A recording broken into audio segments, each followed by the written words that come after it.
जय भीम मित्रांनो. ज्यांनी जगाला शांती, अहिंसा आणि मानवतेची शिकवण दिली ते महाकारुणिक तथागत गौतम बुद्ध. ज्यांनी त्यांची शिकवण आपल्या कृतीत उतरवली आणि या देशात समानता स्थापित करण्यासाठी संघर्ष केला ते भारतरत्न डॉक्टर बाबासाहेब आंबेडकर यांना त्रिवार वंदन. डॉक्टर आंबेडकरांचे विचार व कार्य जगामध्ये प्रसारित करण्यासाठी अथक प्रयत्न करणारे डॉक्टर संदेश वाघ, डॉक्टर संतोष बनसोड सर, आमचे मार्गदर्शक डॉक्टर मस्की सर, मला आपल्यासमोर विचार व्यक्त करण्याची संधी दिली त्याबद्दल मी डॉक्टर आंबेडकर इतिहास परिषदेच्या सर्व पदाधिकाऱ्यांचे आभार मानतो. मी डॉक्टर कैलाश फुलमाळे, इतिहास विभाग प्रमुख, रेणुका कॉलेज, बेसा, नागपूर. माझ्या आजच्या व्याख्यानाचा विषय आहे डॉक्टर आंबेडकरांची राष्ट्रनिष्ठा. मित्रांनो, आज संपूर्ण जगामध्ये कोरोनाने थैमान घातलेले आहे. आपल्या देशात सुद्धा कोरोनाने हाहाकार माजलेला आहे. अशा बिकट परिस्थितीमध्ये डॉक्टर आंबेडकरांचे आर्थिक विचारच आपल्या देशाला आर्थिक समृद्धी प्रदान करू शकते. तसेच डॉक्टर आंबेडकरांच्या राष्ट्रनिष्ठेपासून प्रेरणा घेऊन खऱ्या अर्थाने आपल्याला आजच्या या कठीण प्रसंगी देशामध्ये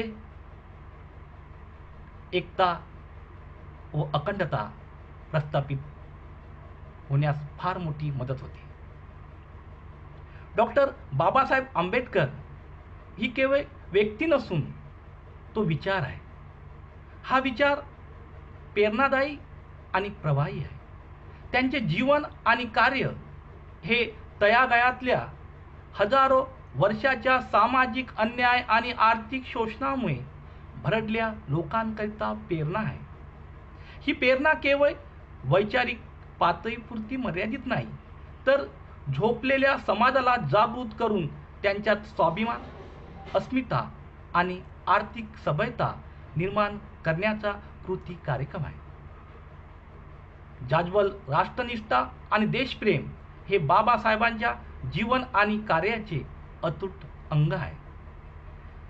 त्यांनी निर्माण केलेल्या आणि मूलभूत सिद्धांत मांडणाऱ्या प्रचंड ग्रंथरचनेत, पत्रकारितेत, लिखाणात, भाषणात या देशाची भौगोलिक अखंडता आणि राष्ट्रीय एकता आणि अस्मिता याला छेद पडेल अथवा तो भंग पावेल असे कोणतीही वाक्य व वक्तव्य दिसून येत नाही. भारत या शब्दाबद्दल डॉक्टर बाबासाहेब आंबेडकर यांना विशेष आकर्षण होते. त्यांनी स्थापन केलेल्या एका पाक्षिकाचे नाव बहिष्कृत भारत आणि मुद्रणालयाचे नाव भारतभूषण प्रिंटिंग प्रेस असे होते. परंतु दुर्दैवाने बाबासाहेबांच्या राष्ट्रीय कार्याकडे पाहण्याचा दृष्टिकोन हा अजूनही संकुचित आणि पूर्वग्रह दूषित आहे. भारताच्या स्वातंत्र्य लढ्यात त्यांनी प्रत्यक्ष भाग घेतला नाही अथवा गांधीजींच्या राजकीय चळवळीत सहभाग झाले नाहीत याचा अर्थ असा होत नाही की त्यांना भारताचे स्वातंत्र्य नको होते. त्यांना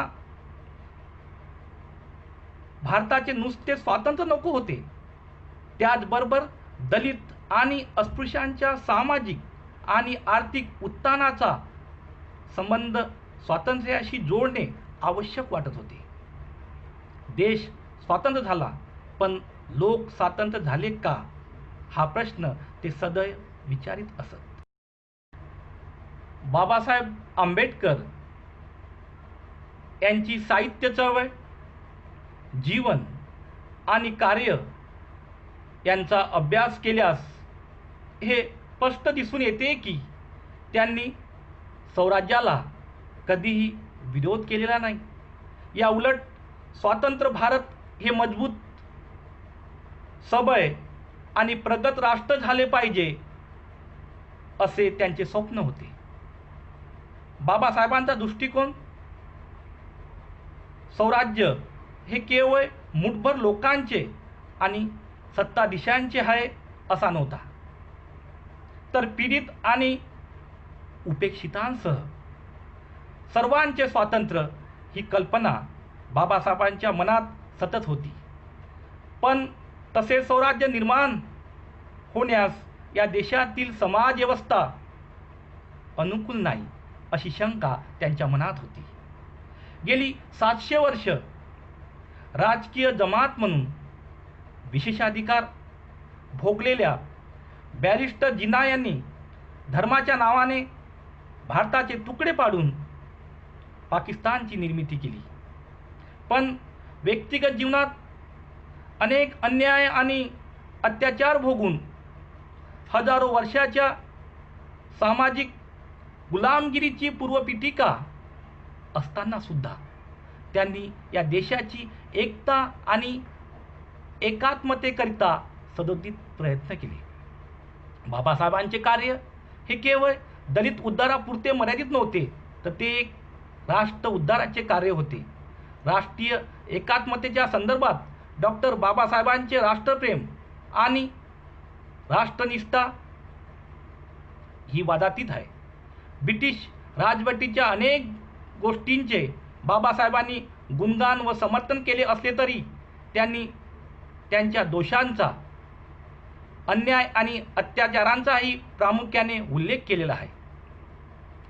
मुंबई विधान परिषदेत ते ब्रिटिश सरकारचे नामनिर्देशित सदस्य 1927 ते 1939 पर्यंत होते.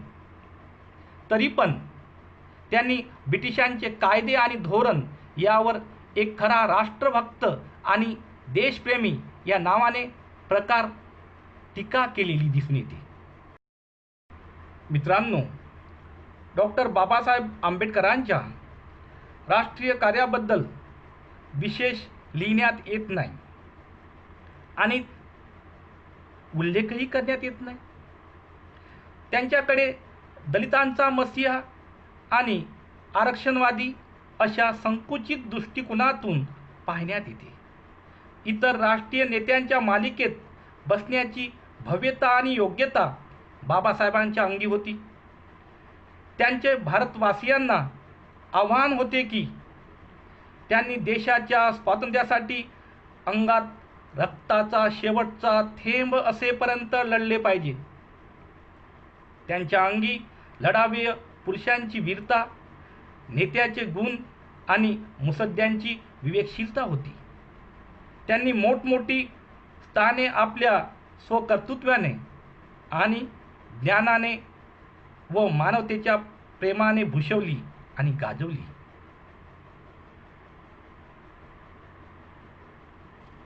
मित्रांनो, त्यांच्या राष्ट्रीय कार्याबद्दल बरेच लिहिता बोलता येईल, परंतु काही प्रमुख मुद्द्याच्या आधारे मी त्यांची राष्ट्रनिष्ठा स्पष्ट करण्याचा या ठिकाणी प्रयत्न करीत आहे. बाबासाहेबांनी 1916 साली कोलंबिया विद्यापीठाला भारताच्या राष्ट्रीय नफ्यातील वाटपाविषयी ऐतिहासिक दृष्टीने चिकित्सक प्रबंध सादर केला. या प्रबंधामुळे त्यांना PhD ही पदवीही मिळाली. या प्रबंधाचा विषय होता the evolution of provisional finance in British India.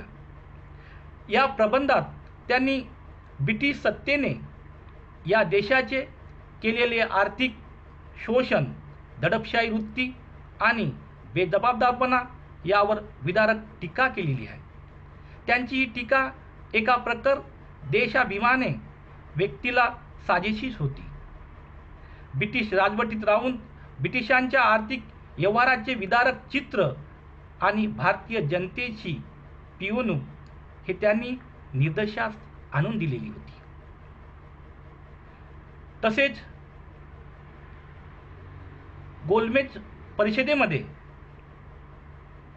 त्यांनी भारतातील ब्रिटिश सरकारचे नामनिर्देशित प्रतिनिधी म्हणून लंडन येथे भाग घेतला होता. या तीनही परिषदेमध्ये ते सक्रिय सहभागी होते. महात्मा गांधीजींनी दुसऱ्या परिषदेमध्ये सहभाग घेतलेला होता. गेल्या 150 वर्षात ब्रिटिशांनी अस्पृश्यांकरिता काहीही केले नाही. आमचे प्रश्न आहेत तसेच कायम आहेत. अन्याय अत्याचार तसाच सुरू आहे. अस्पृश्य आणि ब्रिटिश यांच्यात कोणतेही सौख्य नाही. आम्हाला त्वरित राजकीय स्वातंत्र्य द्यावे आणि ब्रिटिशांनी या देशातून ताबडतोब निघून जावे. बाबासाहेबांची ही प्रखरवाणी ऐकल्यावर तत्कालीन ब्रिटिश पंतप्रधान रॅमसे मॅकडोनाल्ड आणि ब्रिटिश मंत्रिमंडळातील सभासद आश्चर्यचकित झाले.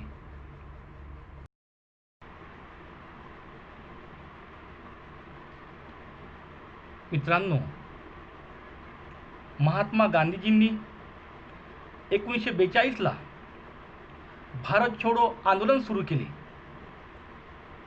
तर बाबासाहेबांनी 1930-31लाच स्वातंत्र्याची मागणी केली होती. ब्रिटिशांच्या नामनिर्देशित प्रतिनिधी असताना सुद्धा जेव्हा राष्ट्राचा प्रश्न निर्माण झाला तेव्हा ब्रिटिशांनी भारत सोडावा ही जाज्वल राष्ट्राभिमानाने प्रेरित मागणी केली.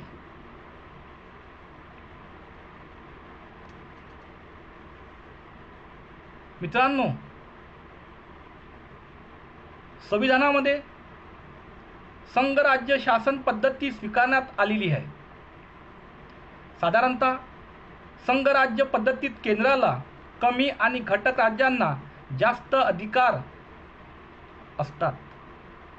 पण भारतीय राज्यघटनेत केंद्राला जास्त आणि राज्याला कमी अधिकार देण्यात आलेले आहेत.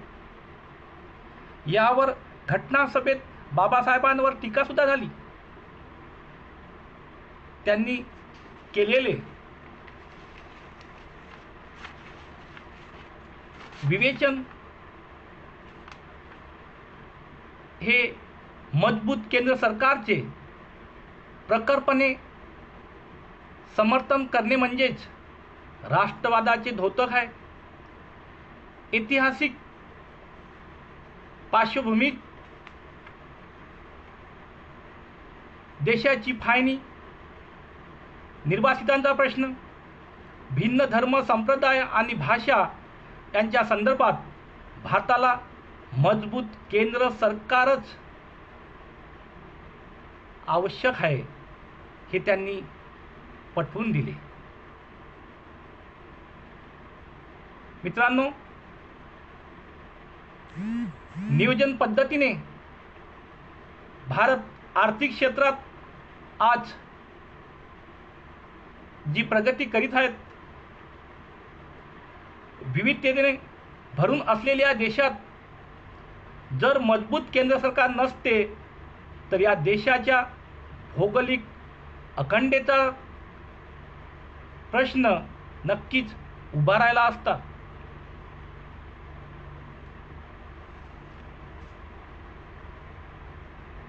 मित्रांनो,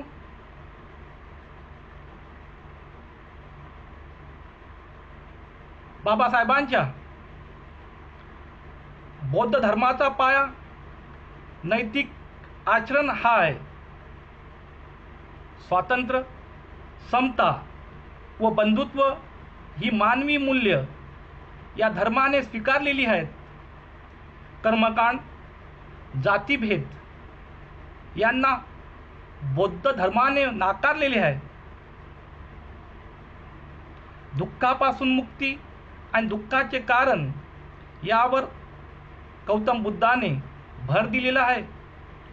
या महान धर्माचा स्वीकार करण्यात बाबासाहेबांची राष्ट्रीय भावना आणि देशप्रेम दिसून येते. अनिष्ट नसलेल्या परंपरा आणि भारतीय संस्कृती याबद्दल त्यांना नितांत आदर होता. ते म्हणाले होते, या देशाची संस्कृती आणि भारतीय संस्कृती परंपरा यांना धोका निर्माण होईल आणि या राष्ट्राचे भवितव्य धोक्यात येईल असा कोणताही धर्म मी स्वीकारणार नाही. कारण भारताच्या इतिहासात विध्वंसक म्हणून नाव नोंदवण्याची माझी तयारी नाही.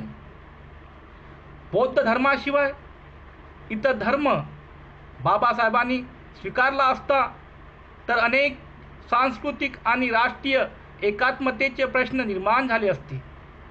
ते होऊ दिले नाही. त्यांनी भारतीय संस्कृतीची जोपासना होईल असाच धर्म राष्ट्रीय दृष्टिकोनातून स्वीकारलेला आपल्याला दिसून येतो. मित्रांनो, भारतीय राज्यघटनेच्या भाग 14 मध्ये केंद्र आणि राज्य शासनाअंतर्गत असलेल्या नोकऱ्यांच्या अंतर्भाव अनुच्छेद 308 ते 323 पर्यंत करण्यात आलेला आहे. नोकऱ्यांचा उल्लेख जगातील इतर राज्यघटनात दिसून येत नाही. भारत मात्र याला अपवाद आहे. बाबासाहेबांचे स्पष्ट मत होते की सरकारी आणि निमसरकारी कर्मचारी व अधिकाऱ्यांना संवैधानिक हमी मिळाली पाहिजे. कारण प्रशासन हा शासनाचा कणा आहे आणि कणा हा मजबूत असला पाहिजे.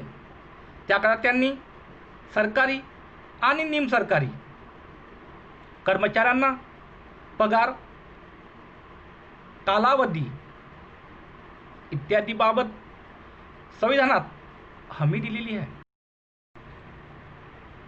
अनुच्छेद 309 नुसार भारतीय राज्यघटनेला अनुसरूनच शासकीय कर्मचाऱ्यांच्या नेमणुकीचे आणि सेवा शर्तीचे नियम तयार केले.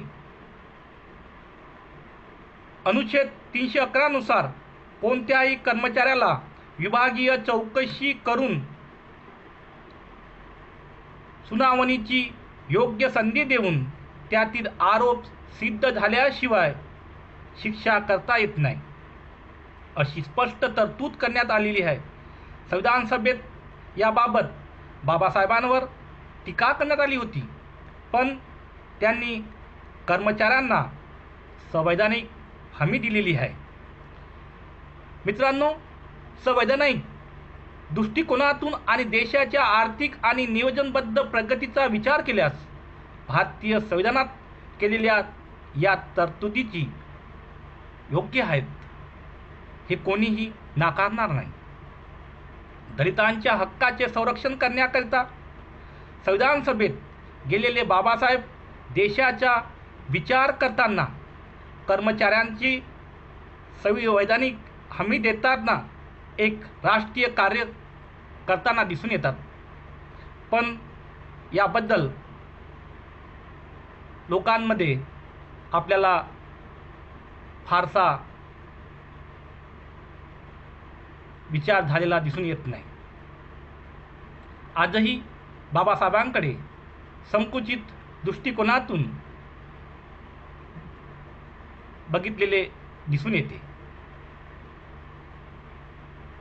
मित्रांनो, वरील विवेचनावरून हे स्पष्ट होते की बाबासाहेबांचे नाव या देशाच्या इतिहासाशी सदैव निगडीत राहील. दलितोद्धाराच्या पाठपुरावा करताना त्यांनी राष्ट्राची प्रगती आणि उत्थान याकडे कधीही दुर्लक्ष केले नाही. मानवीय मूल्य, लोकतंत्रात्मक मार्ग आणि संवैधानिक उपाय यावर त्यांनी सतत भर दिलेला आहे. ते प्रखर राष्ट्रभक्त, देशाभिमानी आणि राष्ट्रोद्धारक दिसून येतात. सामाजिक लोकशाही, राजकीय लोकशाहीचा मूलाधार आहे. व्यक्तिपूजा लोकशाहीला मारक आहे. व्यक्तीपेक्षा देश मोठा आहे. समतेशिवाय स्वातंत्र्य अपूर्ण आहे.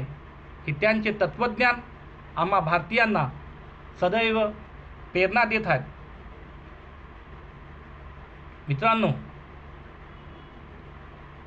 खरोखरच डॉक्टर बाबासाहेबांची राष्ट्रनिष्ठा आम्हा सर्वांकरिता प्रेरणादायी आहे आणि म्हणूनच सर्व आंबेडकरी समाज आपल्याला राष्ट्रभक्त दिसून येत आहे.